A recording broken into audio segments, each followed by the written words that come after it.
Madame, Monsieur, bonjour et bienvenue dans le rendez-vous quotidien d'actualité juridique du groupe Revue Fiduciaire. Au sommaire du JT de ce lundi 2 mai, déduction fiscale exceptionnelle, frais professionnels et comptabilité des commerçants. Déduction fiscale exceptionnelle en ouverture de cette édition. Les entreprises soumises à l'impôt sur les sociétés ou à l'impôt sur le revenu selon un régime réel d'imposition peuvent déduire de leurs résultats imposables une somme égale à 40% de la valeur de certains biens d'équipement affectés à leur activité et qu'elles acquièrent ou fabriquent depuis le 15 avril 2015 jusqu'au 14 avril 2016.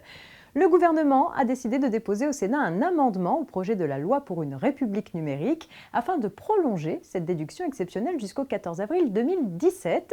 Cette prolongation pour 1 an de l'application de la déduction fiscale de 40% s'appliquera notamment aux biens acquis, fabriqués ou pris en crédit-bail ou en location avec option d'achat par les associés des coopératives agricoles du 15 octobre 2015 au 14 avril 2017. Un point relatif aux frais professionnels à présent. Les entreprises de travail temporaire, du BTP, de la tôlerie, de la chaudronnerie et de la tuyauterie industrielle peuvent appliquer un barème spécifique pour fixer les limites d'exonération des cotisations sociales des indemnités versées à leurs salariés qui se déplacent de façon habituelle sur des sites extérieurs à l'entreprise. Les limites d'exonération pour 2016 ont été revalorisées seulement pour les frais de repas. Ainsi, pour un repas pris hors des locaux de l'entreprise ou sur un chantier, l'indemnité de repas est exonérée de cotisation dans la limite de 8,90 € par repas.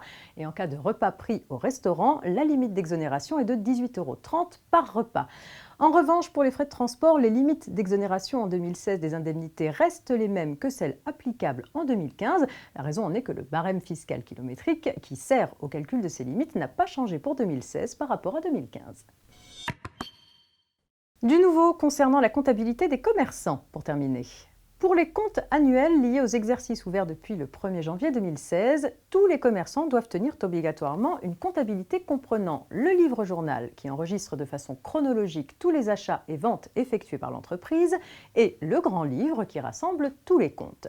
Le livre inventaire qui était établi une fois par an afin de réaliser un inventaire de l'ensemble des éléments d'actifs et de passifs de l'entreprise n'est plus obligatoire depuis le 1er janvier 2016. Mais attention, la réalisation d'un inventaire qui permet de contrôler tous les ans l'existence et la valeur des éléments d'actifs et de passifs de l'entreprise à la date de clôture de l'exercice est toujours obligatoire. C'est la fin de cette édition, très bon début de semaine à tous et à demain.